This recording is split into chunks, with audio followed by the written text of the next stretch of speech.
All right, guys. Hope you had a good weekend. We're looking at buying versus leasing a car today. It's going to be a relatively brief video compared to the last one. So let's imagine it's a couple years from now, or maybe it's a year from now. You got yourself situated, you got yourself a steady income, and you're looking to get a newer car. So your first option, and the more traditional option, is say you find a $30,000 car and you want to buy it. Okay, so you go to the dealership, you saved up $2,500 cash, say, hey, I want to buy this car, you work out a deal. There's taxes, there's fees, and so forth that go into this. So even with your $2,500 down, you're going to be paying some fees and so forth. So at the end of the day, you're financing $28,500. Okay, so you showed up with $2,500, you're paying the fees, the taxes. Now you have to finance $28,500.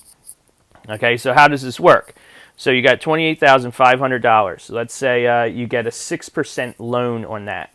Okay, and you're going to term this loan out 5 years. So your monthly payment at this point is going to be $551. Overall, your total payment, what you actually are paying for the car over the course of those years, is $33,059. Okay, so I'm going to illustrate two things to you here, the difference between buying and leasing, but also the importance of having a good credit score so you get good financing rates. So you're buying the same exact car, the same exact place, but your credit's really, really good. You might get 3% interest. So there, you're now buying the car for $512 a month for 60 months, and you end up paying about $2,300 less over the life of the loan.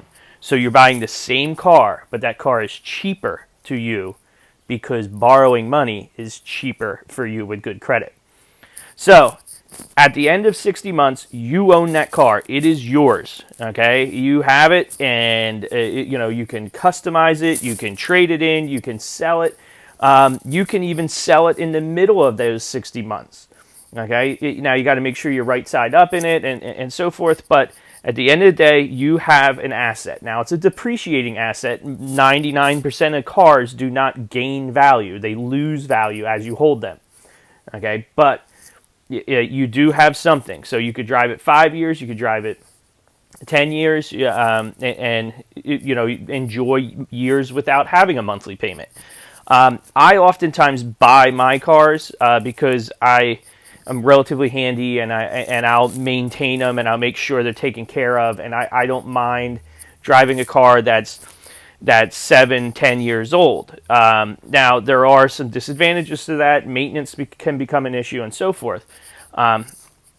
Anyway, now let's look at leasing the same car. Now, leasing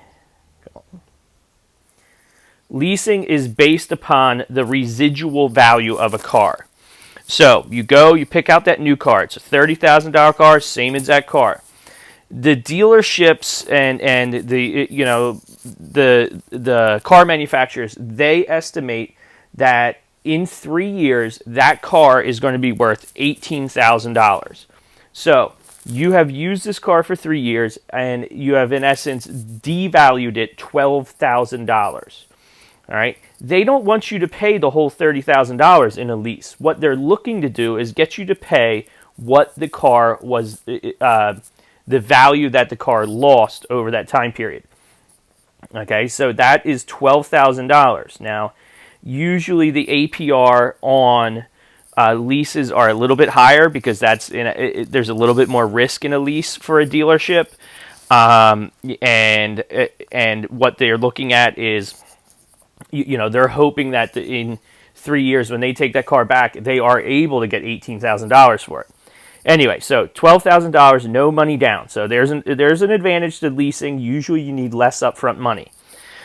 Your monthly payment is lower, so you're paying $376 for 3 years, 36 months, at 8%. So overall, you're paying $13,500 to use this car for 3 years. Now, at the end of that 3 years, you have nothing. You can buy the car out, but that's a whole other loan you're going to have to take. But you have no new car at this point. You can get into another lease, and you can get another car. But at the end of the day, there you have borrowed. You in essence rented that car for 3 years. Now, similar to, you can see again, if you had better credit, you save a little bit more money. It's not as extreme because the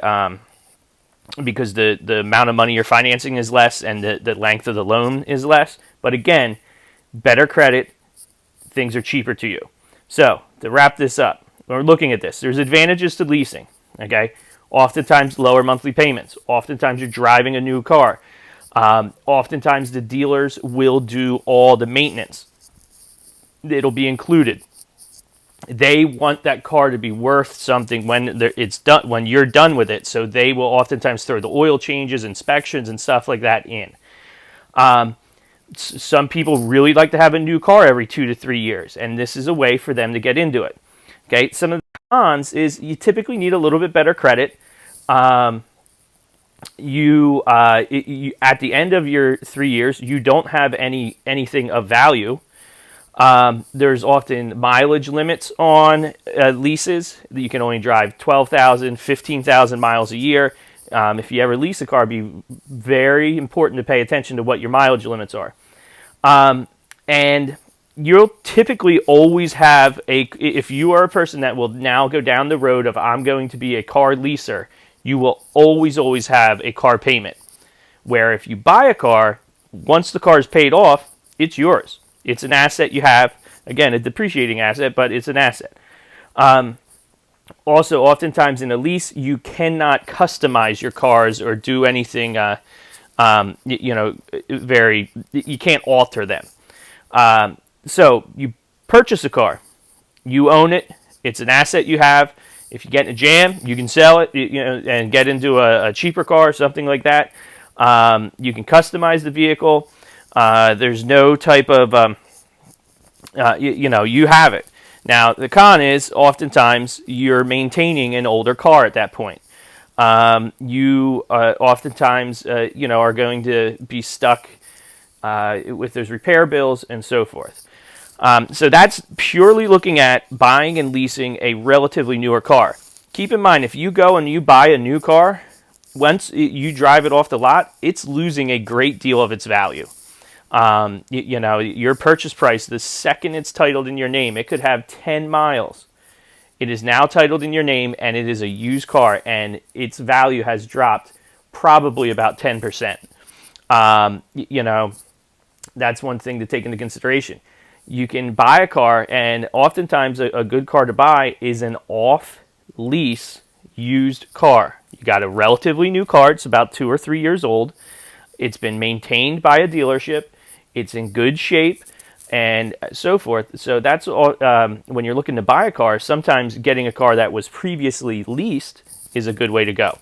I hope that helps you guys out in the future, and we'll talk about renting or owning a home next.